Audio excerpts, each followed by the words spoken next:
There is a case in the historical record that does not fit. It does not fit the medical literature of its era. It does not fit the sociological explanations that have been applied to it since, and it does not fit the comfortable assumption that everything strange from the 19th century was simply misunderstood or misreported.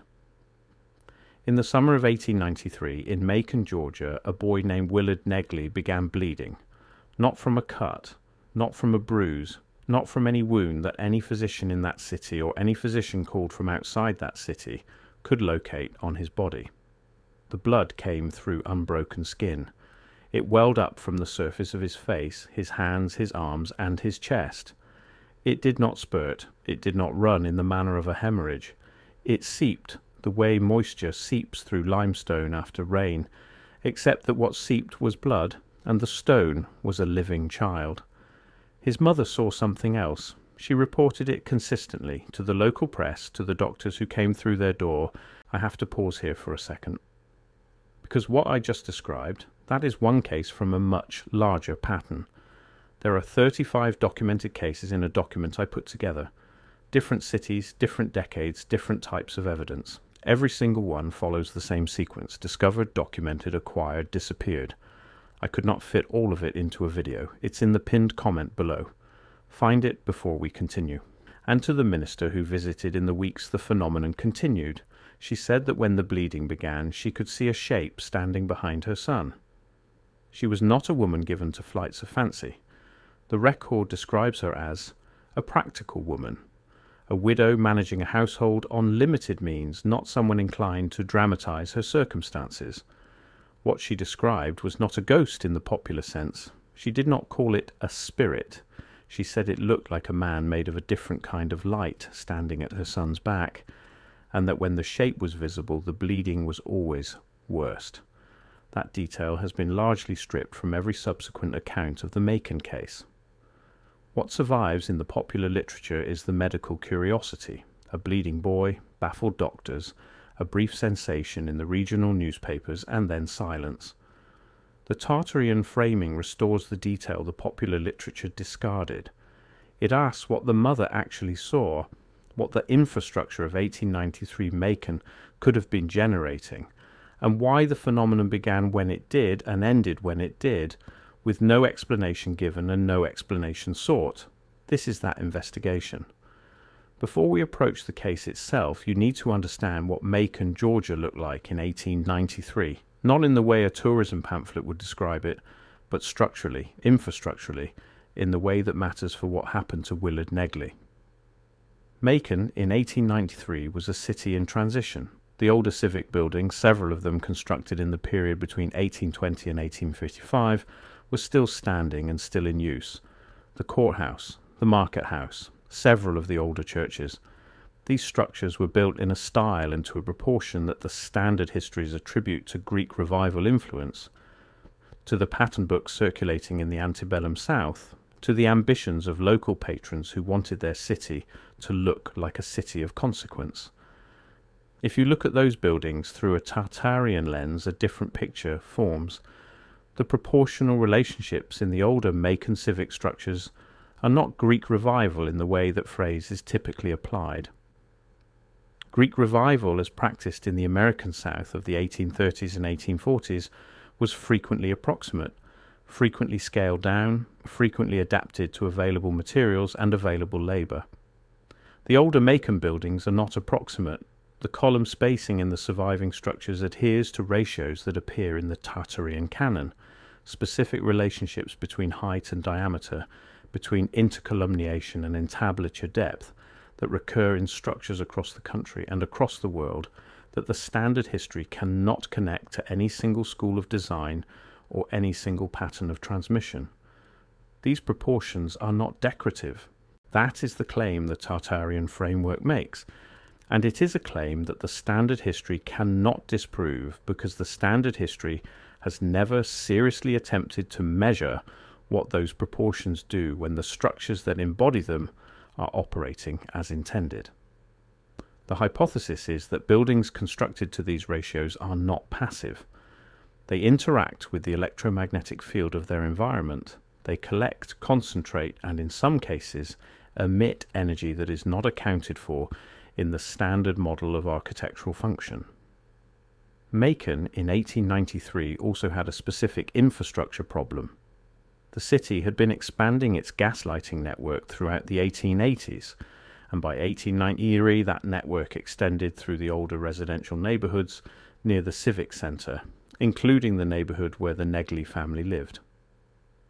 Gaslighting networks of the period ran underground pipes at relatively shallow depth, and those pipes, particularly where they ran near older structures, interacted with the soil chemistry in ways that the engineers of the period did not measure or monitor.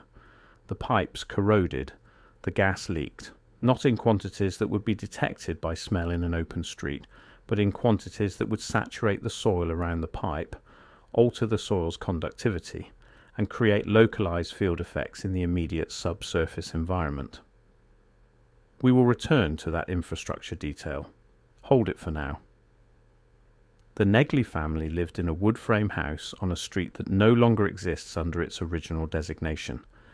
The city's expansion and urban renewal programs of the 20th century erased the specific block, and the house itself is gone.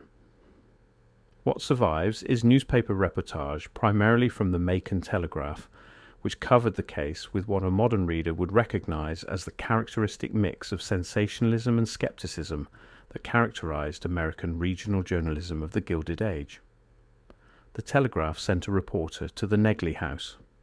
The reporter described what he saw in terms that are worth taking seriously, even if the surrounding editorial framing is not. The reporter arrived on a morning when the bleeding was active.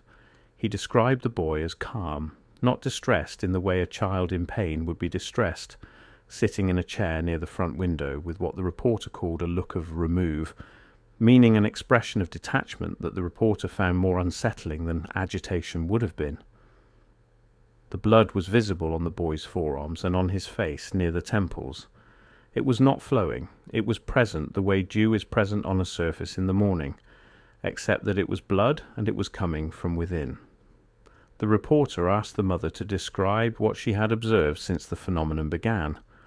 Her account, as the Telegraph rendered it, included the shape she saw behind her son. The reporter treated this as the least interesting part of his story.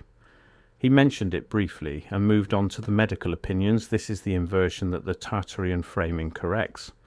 The medical opinions were, collectively, useless. Stigmata was invoked and set aside because the religious context was absent. Hematidrosis was proposed as a medical explanation, the condition in which extreme psychological stress causes blood to be expressed through sweat glands. The problem with hematidrosis as an explanation is that the Negley boy showed no signs of extreme psychological stress. Contemporary accounts describe him as mild-tempered, unremarkable in his effect, and not subject to any obvious source of terror or grief.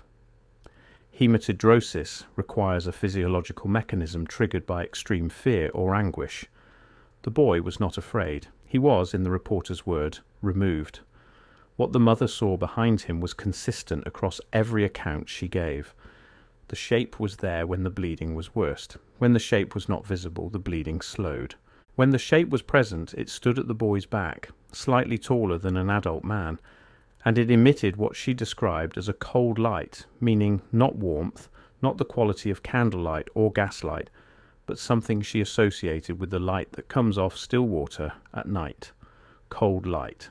That phrase appears in the historical record of anomalous phenomena in the 19th century with a frequency that the standard scholarship has never adequately addressed.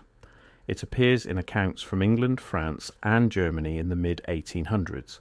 It appears in accounts from the American Midwest in the 1870s. It appears in the Macon case in 1893. The consistency of the description across wildly different cultural and geographic contexts is not explained by cross-contamination of popular narrative, because most of these accounts were local and most of them were not widely circulated. The witnesses were not reading each other's testimonies, they were describing the same phenomenon. The Tartarian hypothesis regarding cold light is not mystical, it is electromagnetic. The structures built to Tartarian proportions, the civic buildings, the market halls, the courthouses, the older churches, were not simply passive monuments. They were, the hypothesis holds, elements of a distributed energy network. That network operated on principles that the post-Tartarian scientific tradition did not inherit and did not reconstruct. The energy it moved was not electrical in the sense of direct current or alternating current, as those terms are understood after Edison and Tesla. It was a field phenomenon, operating at frequencies that interact with biological tissue in ways that can produce visible surface effects, including effects on the vascular system at the skin level. The cold light that the mother saw behind her son was, on this reading, a concentration of that field energy in a form visible to a sensitive observer. Not every observer. The reporter from the Telegraph did not see it. The doctors who examined the boy did not report seeing it. The mother saw it consistently. The question of why some observers perceive this phenomenon and others do not is one that the Tartarian research has not resolved, and intellectual honesty requires acknowledging that openly. What can be said is that the phenomenon of selective visibility in the context of field energy events has precedence, and that dismissing the mother's testimony on the grounds that others did not corroborate, it applies an evidentiary standard that is not consistently applied to other categories of historical testimony. Now consider the timing. The Negley case began in the summer of 1893. That summer in Macon was also the summer in which the city's older gas infrastructure was being rerouted as part of an expansion project. Pipes were being dug up in the neighborhood near the civic center. The soil around those pipes, saturated over the previous decade with leaked gas and with the byproducts of gas pipe corrosion, was being disturbed. The underground environment in a zone roughly a quarter-mile in radius around the Negley house was in a state of active disruption throughout the weeks when the bleeding was at its worst. Soil disruption of this kind does not merely release trapped gases, it also releases trapped charge. Soil that has been chemically altered by years of slow contamination develops a specific electrical character, and when that soil is mechanically disturbed, it releases that charge into the subsurface environment. In proximity to a structure built to specific proportions, a structure that the Tartarian hypothesis identifies as an active element in a field network, that released charge does not simply dissipate. It is collected, concentrated, and redirected. The Negley house stood within the influence radius of at least two older civic structures. The distances are recoverable from the period maps that survive in the Macon City Archive. The boy's bedroom, which the newspaper accounts indicate was on the ground floor at the rear of the house, was oriented toward the older of the two structures, a market building erected in the 1840s, whose proportional characteristics have been documented by researchers working in the Tartarian analytical tradition. The relationship between the boy's position in the house and the orientation of the older structures is not proof of causation. The Tartarian framework does not claim proof, it claims coherence.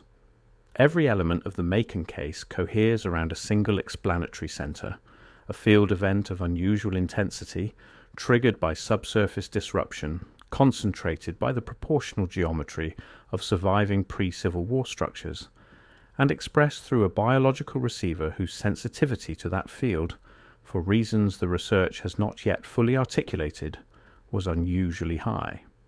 The boy was a receiver. That is the claim.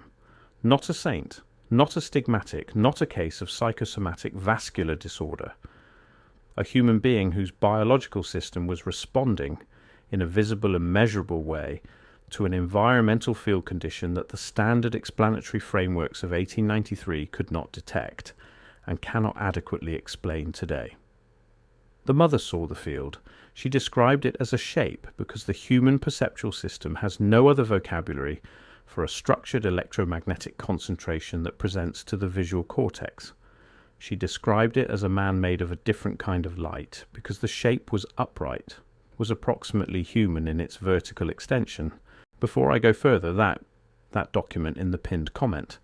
If you have not found it yet, go there now, because everything I cover in these videos is one piece of a pattern that only becomes visible when you see all 35 cases together. The document shows you the full pattern. What I can show you here is the surface. What is down there is everything underneath it.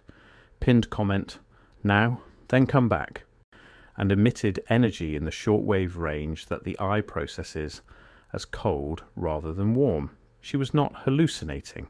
She was seeing something real that the instruments of 1893 could not measure, and that the instruments of today are only beginning to have the sensitivity to detect. What ended the bleeding is as important as what caused it. The newspaper accounts trail off in late August of 1893. The last significant coverage in the Telegraph appeared in the third week of August, and reported that the phenomenon had largely ceased, that the boy appeared well, and that no medical explanation had been reached. The cessation is attributed to nothing in the newspaper record. It simply stopped. The infrastructure timeline provides the answer that the newspaper record does not. The gas pipe rerouting project in the neighbourhood around the Negley house was completed in the second week of August 1893. The soil disruption ceased. The subsurface charge release, which had been ongoing for the duration of the project, ended. The field event that had been feeding the concentration behind Willard Negley lost its energy source. The cold light faded. The bleeding stopped. The mother, when asked by a Telegraph reporter in a follow-up piece whether she believed the danger had passed, said something that the reporter again treated as the least interesting part of her statement. She said the shape was gone, but the place where it stood was still different from the rest of the room. She did not elaborate. The reporter did not ask her to. The follow-up piece ran 4 paragraphs and was buried at the bottom of a page. That statement, that the place where the shape stood was still different, is consistent with what the Tartarian research describes as residual field impression. When a strong field concentration occupies a physical location for an extended period, it alters the electromagnetic character of that space in ways that persist after the active field has dissipated. Sensitive observers can detect this alteration. The mother was a sensitive observer. She was telling the reporter that the room had been changed by what had stood in it, and the reporter was writing down her words without understanding what she was saying. Let us step back from the specific case and consider the broader context in which it occurred. 1893 is a significant year in the Tartarian analytical framework. It is the year of the World's Columbian Exposition in Chicago, the event that the Tartarian research identifies as a pivotal moment in the systematic erasure and replacement of the older infrastructure. The White City of the exposition presented a vision of architecture that was deliberately classical in appearance, but structurally hollow, built from a material called staff, a mixture of plaster and fibre that looked like marble and was meant to be demolished after the exposition closed. The message of the White City was explicit to those who understood it. This is what the old world looked like, and it is temporary, and it will be torn down. The demolition of the older American infrastructure was not a sudden event. It was a process, and 1893 marks one of its crucial accelerations. The older gas networks were being replaced. The older civic buildings were being evaluated for demolition or conversion. The field network that the Tartarian hypothesis identifies as the operative substrate of the older world was being disrupted, piece by piece, across the country. Macon was not exceptional. It was typical. What was exceptional was Willard Negley. Children are generally more sensitive biological receivers than adults. The developing nervous system, with its higher baseline of cellular activity and its greater proportion of a myelinated neural tissue, is more responsive to field effects than the adult nervous system. In a period of active field disruption, in a location where the disruption was concentrated by surviving older structures, a child with unusually high baseline sensitivity would be the first to manifest physical symptoms. The bleeding was a symptom, not of disease, not of psychological disturbance, of exposure to field conditions that the human body is not designed to sustain at that intensity for an extended period. The vascular system at the skin surface, the capillary network, is the most exposed biological structure to external electromagnetic field effects. When the field is intense enough, the capillary walls become permeable in a localized and surface-specific way. Blood passes through. The effect is not dangerous in the short term, which is consistent with the accounts that describe the boy as otherwise well throughout the period of the phenomenon. It is, however, visible, and it is consistent, and it is real. The standard medical literature has never produced a satisfactory explanation of hematidrosis that accounts for cases where the psychological precondition of extreme fear or anguish is absent. The Negley case is not the only such case. There are several documented in the 19th century record in which the subject showed no signs of psychological distress, and in which the phenomenon was associated with specific locations and specific environmental conditions rather than with the internal state of the subject. These cases have been quietly filed under the broad label of unexplained and left there. The Tartarian framework does not leave them there. It connects them to a common environmental cause and asks why that cause is not being investigated.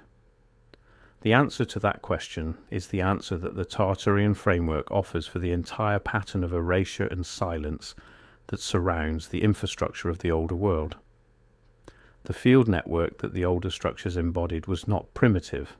It was advanced. It operated on principles that the post-Tartarian scientific tradition has not reconstructed, in part because the political and economic interests that benefit from the current energy paradigm have no incentive to reconstruct it, and in part because the structures that embodied it have been systematically removed, replaced, or rendered inoperable. What remains are the anomalies, the unexplained bleeding children, the cold lights that sensitive observers report in proximity to surviving older structures, the residual field impressions that change a room in ways that certain people can feel but cannot explain. These are the traces. The Macon case of 1893 is one trace. It was documented by a regional newspaper, dismissed by the local medical establishment, partially recorded in a form that strips out its most important detail, and then forgotten. The forgetting was not necessarily deliberate in every case. Most of the reporters and editors and physicians involved in the Macon case were not agents of a suppression effort. They were people operating within a framework that gave them no tools to understand what they were observing. The suppression happened at a higher level, in the decisions about what the scientific curriculum would include and what it would not, in the institutional priorities that directed research funding away from anomalous phenomena and toward the exploitation of the energy paradigm that was replacing the older one. By the time the Negley case was old enough to be interesting to a retrospective researcher, the infrastructure context that made it legible had been mostly erased. The older civic buildings of Macon were gone or altered. The original gas network was gone. The street on which the Negley house stood was gone. The case floated free of its context, available only as a curiosity, a strange little story about a bleeding boy, with the mother's testimony reduced to a footnote and the infrastructure timeline invisible. This is the standard fate of the anomalies. They survive in the record, but they survive stripped, decontextualized, made safe by the removal of everything that would connect them to the larger pattern. The researcher who approaches the Macon case with only the newspaper accounts has a curiosity. The researcher who restores the infrastructure context, the gas pipe project, the proportional geometry of the surviving older structures, the field disruption timeline, the mother's consistent testimony about the cold light, has something else, has a case. Willard Negley recovered. He grew up. The newspapers do not follow him beyond the summer of 1893. He was 9 years old at the time of the events, which would have made him a man in his early 20s by the turn of the century, old enough to have served in the First World War if he survived that long. Whether he retained any sensitivity to field conditions in later life is not recorded. Whether the experience of that summer left any trace in him beyond the physical is not recorded. He passes out of the historical record as quietly as the shape his mother saw passed out of the room. The Macon Telegraph's coverage of the Negley case spanned approximately 6 weeks. That is longer than most anomalous phenomenon stories of the period received. Most such cases appeared once, generated brief regional curiosity, and were never mentioned again. The Telegraph returned to the Negley household multiple times, sent different reporters on at least 2 occasions, and published opinion pieces from local physicians arguing over the appropriate medical framework. That sustained engagement is itself a piece of evidence. Editors in 1893 did not devote column inches to stories that readers were not responding to. The Macon readership was engaged with this case in a way that went beyond morbid curiosity. People in that city understood, at some level below the articulable, that what was happening to Willard Negley was not simply a medical oddity. They did not have the vocabulary to say what it was, but the sustained attention of the newspaper tells you that people felt the weight of it. There is also a detail in the secondary coverage that the primary Telegraph pieces do not contain. A letter to the editor, published in the 4th week of the coverage, written by a man who identified himself only as a resident of the ward, described his own experience near one of the older civic buildings during the same weeks the Negley bleeding was occurring. He said he had walked past the market building on 3 separate evenings and had on each occasion felt what he called a pressure in the chest that was not painful but was not comfortable, a sensation he compared to the feeling of descending rapidly from a height. He connected this to the Negley case in an indirect way, suggesting that perhaps the air in that part of the city had qualities that the physicians had not examined. The Telegraph published the letter without comment. No physician responded to it in print. It was noted and ignored. That letter is recoverable from the archive. It is the kind of document that the standard history generates in abundance and then loses, not through deliberate suppression, but through the natural attrition of materials that no one thought to preserve because no one had a framework in which they were significant. The letter writer was describing field sensation, the pressure in the chest, the sense of rapid descent, the localization to a specific structure on specific evenings. These are consistent with what field exposure literature, such as it is, describes as the physical response to a concentrated electromagnetic event at low frequency. The older market building was generating something. People near it felt it. One of them wrote it down. The newspaper printed the letter. The archive kept it. No one read it as significant until the Tartarian framework existed to make it significant. This is how the record works. It preserves more than it knows it is preserving. The suppressors, to the extent that suppression was organized and deliberate rather than structural and inadvertent, could not anticipate every letter to the editor, every follow-up piece, every offhand remark in a merchant's diary or a minister's correspondence. The traces survive in the margins, in the spaces that were not considered worth controlling because no one believed they mattered. They matter. Every one of them matters. The letter writer who felt the pressure in his chest near the market building was recording data. He did not know he was recording data. The newspaper did not know it was archiving data. But the data survived, and it fits, and it tells us something about what Macon in the summer of 1893 was experiencing at a level below the one that made the front page. What does not pass out of the record is the mother's statement. The place where it stood was still different from the rest of the room. She noticed. She said so. A reporter wrote it down without understanding it. It survived in the archive of the Macon Telegraph, buried in a follow-up piece that almost no one has read since 1893.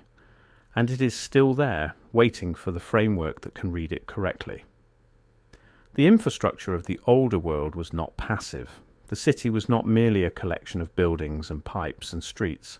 It was a system, and the system operated in ways that the civilization that replaced it has chosen not to understand. The anomalies are the places where that older system left marks on the world, marks on people, marks on rooms. The bleeding boy of Macon was one of those marks. His mother saw the instrument that made it. She described it as accurately as language permitted. The record preserved her description in spite of itself. That is enough. It is not everything. But it is enough to know that something was there, that it was real, that it operated by principles we have not yet recovered, and that the world before 1900 was stranger and more structured and more alive with forces we do not name than the standard history is willing to admit. The Macon case does not prove the Tartarian hypothesis. Nothing in the fragmentary record that survives proves it, but it coheres with it exactly and specifically in the way that a key coheres with the lock it was made for, and that coherence is the kind of evidence that accumulates piece by piece, case by case, anomaly by anomaly, into something that the standard history is eventually going to have to address. The room is still different. The shape was there. The boy bled from no wound. The mother saw what was behind him. And we are only beginning to understand what she saw. The world does not forget by accident. It forgets by design. The Macon case survived by the narrowest of margins. The framework restores what the record lost. We restore the label, and we begin.